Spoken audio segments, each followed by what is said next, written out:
Hey everybody, Shady here. Yeah, I've got some cool news today. I was searching on Twitter and I noticed a tweet from WayForward. If you don't know, WayForward are pretty much, they're a team who do a lot of remasters and stuff. They usually work alongside limited run games. Yeah, they're actually, this time, their latest project is going to be a remaster of the original Clock Tower, which was released on the Super Nintendo. I think it was 95 or something like that. Why this is cool is the game actually hasn't had like an official release, at least in the PAL territories. There was a release in North America on the PlayStation, but yeah, besides that, the only way to actually play this game, you'd have to either get like a reproduction cart or do emulation. So it's just really cool to have an official release of the game. And what's really cool, because this is a remaster, it's not just just the original release. They're actually going and doing a bit more. So it looks like they're going to be adding some animated cutscenes and stuff to really help flesh out the story and the storytelling. Obviously the game's being like completely kind of localized and everything, which is cool. And it looks like there's going to be like save states as well, which is really awesome. And yeah, it just looks like it's going to be a really cool release. Obviously there's some of you out there who probably don't know about Clock Tower. So pretty much it's a like point and click style horror game, survival horror if you want to call it that, where you're playing as this girl called Jennifer. She's just moved into this new kind of adopted home mansion type of thing, and then like bad stuff starts happening and she gets chased down by this dude called the Scissor Man, and it's all about kind of avoiding him, figuring out what the hell is going on. And it's known for having like multiple endings and everything. The game is actually inspired by the Italian Giacomo Argento movies. So if you've seen the likes of Suspiria or what was it called, Phantasm or whatever, I can't remember the name, but he's done tons of those movies. So yeah, it's got that really cool kind of art style to it and everything. Yeah, this is a really cool release. Right now, release date wise, it just says early 2024, which probably means first quarter. So I would imagine maybe March-ish sort of time at the latest. Also, another thing is this is coming to all modern platforms as well. So there's going to be a Switch release, PS4, 5, Xbox systems. So I'd imagine Xbox One and Series, and Steam as well, which is really cool. There's going to be a physical version done by Limited Run, which is cool. But again, it's going to be available digitally, which is cool. No price at the moment. We'll have to wait on that one.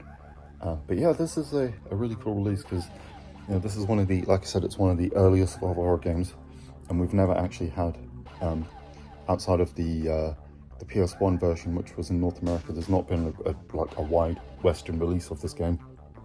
You had to rely on either emulation or getting a reproduction cart. So I know there's a lot of people who don't like messing with that sort of stuff. They'd rather actually have a official release. So it's just really cool. Plus, being able to play it on modern consoles is cool. Another thing with this game is it's got this cool kind of multiple endings sort of thing. So I can't remember how many. I think there's at least 10 different endings or something like that. And yeah, there's kind of the true ending, if you want to call it that, and then there's like some other type of ones. So it's one of the first to actually do that sort of a thing. Later survival horrors like Silent Hill and stuff did that. Another interesting thing though is just it's just great to have this series back because it's kind of a short-lived one, really. It's very weird because there's actually just 4 games. Yeah, the first one was in the SNES, Super Nintendo, and then we had 2 games on the PlayStation 1. And what's weird is that the naming convention is very strange as well, because like the second game was called just Clock Tower on the PlayStation, and then the third game was called 2, and the fourth game was called 3. It's very weird. And also the fourth game, Clock Tower 3, was a bit kind of crazy, and like people consider that a bad game, so it kind of killed the series in a way. And then the original creator he kickstarted that game Nightcry, which was kind of a reimagining, but that was like terrible.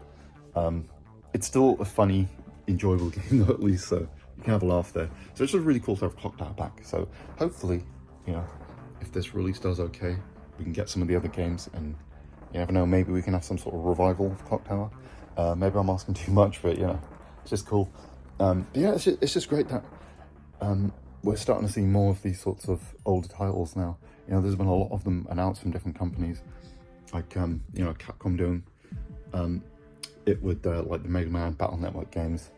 You know, you got Konami, the Suikoden 1 and 2 remaster, yeah, and all sorts of other great releases like that. So, you know, it's just cool that they're actually trying to preserve these older games now, you know, because it's kind of been one of the annoying things about gaming as a whole, really, that, you know, we haven't really done a great job with game preservation, so we kind of have to rely on these remasters and stuff. So yeah, but anyway, yeah, hopefully we find out more news about pricing structures and release dates and everything. But yeah, it's just it looks like an interesting game anyway, so I'm looking forward to it. We'll definitely be buying it day one. Hopefully, you know, we'll see some sort of cool additions. I would imagine with Limited Run, they like to do loads of cool collector's editions and stuff, so look forward to seeing what they do with it anyway. But yeah, anyway, have a great rest of your day, and I'll catch you in the next one.